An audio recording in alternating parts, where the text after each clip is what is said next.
What's happening, everybody? This is Gayuka Musa, also known as Coach G, and I'd like to welcome you to this week's episode of the Friday Fix. Now, in today's episode, we're going to be answering some questions that viewers like you have sent in.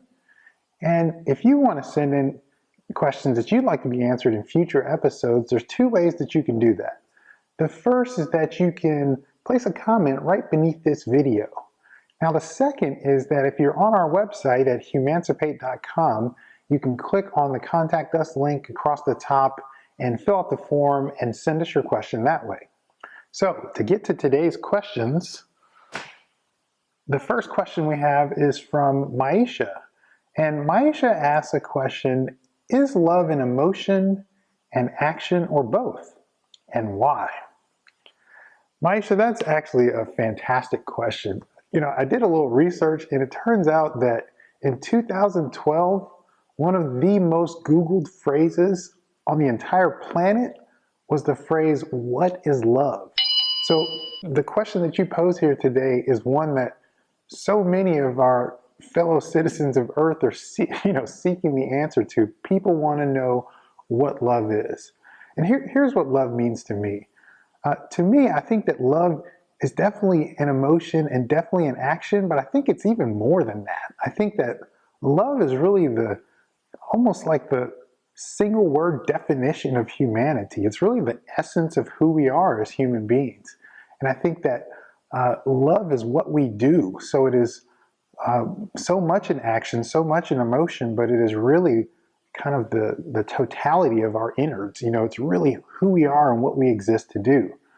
One of the quotes I love, it's not really a quote, but the author Marianne Williamson of A Course in Miracles often talks about how all human emotion can be, basically boiled down into two buckets, love and fear, and that everything we feel, fits into those two categories ultimately when you get to the root of it.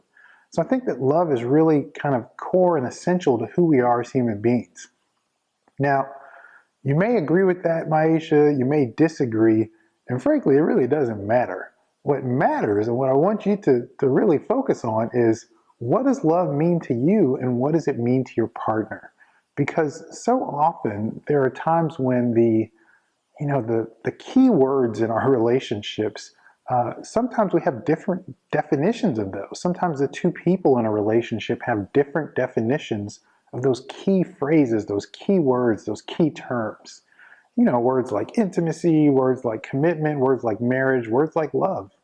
And I think it's incumbent upon you and to anyone else who's seeking the answer to this question to really find out what your definition is for love versus what your partner's definition, and see what kind of differences might exist between those two definitions. And if there are any potential conflicts as a result of you maybe having some slightly different or even some drastically different definitions of the term love. So that's what I'd recommend, Maisha. Thank you so much for that question. Now we get to our next question. Our next question is from Johnny. And Johnny has asked, why do past relationships affect current and future relationships almost to the point of disaster? And the second part of his question is, at what point do you learn to let go? Now, Johnny, this is also a fantastic question. One thing I'd want to say just to start off is that the way that you asked that question kind of communicates a certain context. Here's what I mean. So if we look at it again, you said, why do past relationships affect current and future relationships almost to the point of disaster?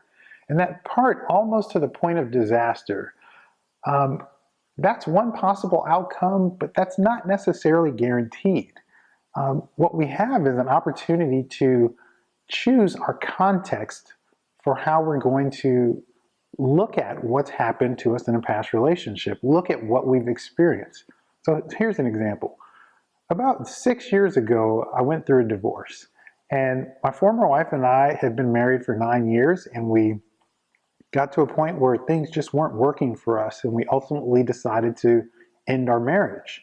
And the immediate, year or so after that marriage ended was a really difficult time for me. And one of the things I really struggled with was the blame and the anger and the frustration and disappointment and feelings of failure associated with the end of that relationship. And if I had held on to that, if I still held on to remnants of that today, my life today would be a very different thing.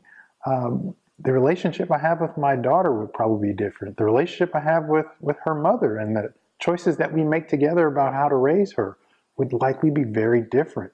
Even the relationship I have with my current significant other would likely be a different relationship if all of those things were still things I was holding on to. So what happened for me is there was this contextual shift where I decided to see the end of that relationship through a really different set of eyes. Being able to see the lessons and see the opportunities and the areas of growth that I had, and not be so focused on, what went wrong, or so attached to, just the intensity of the emotion of that. Try to take a more objective and kind of removed view of things to see it in a larger context. So the second part of your question, Johnny, was at what point do you learn to let go? And I think this is also a great follow-up question. For me, learning to let go had a lot to do with being able to forgive myself. I had expectations of myself. I had, kind of demands that I had placed on myself that this relationship would last forever. That those vows I took when we got married would just, they'd stand the test of time. And when things fell apart, there was this sense of failure attached to it. So I think in some ways, Johnny, we have to be able to forgive ourselves and allow for the fact that each of these relationships that we experience, that when they come to an end, it doesn't necessarily mean that something bad has happened or that there's been a failure. It often means that we've either gotten as much as we can really get out of that relationship, or the relationship has presented you with some opportunities for growth and to learn some things about yourself and about how you interact with other people. I think that the other thing when I look at your question, I think of these past relationships as like on-the-job training. It's like this is our real-world experience, and your current relationship, you required that previous experience to be able to be in a relationship you're in now, to be able to have the opportunity in the relationship you have now that maybe you didn't have in that previous relationship. So I think that ultimately what I'm getting at, Johnny, is that there's a chance for a contextual shift where we don't have to see that past relationship and even the past pain and disappointment as something that we have to carry forward. There are other things we can get out of those previous relationships that we can use to benefit us and benefit our current or future relationships. Hope that answers your question. Again, that was a fantastic question. Thank you so much for submitting that. And again, if you would like to submit a question that you'd like to see answered on a future episode of the Friday Fix, leave a comment below, or you can click on the link at humancipate.com, the Contact Us link, and fill out the form there. Thanks again for watching. Until next time, this is Coach G reminding you to free your mind so your life will follow. Take care of each other, all right?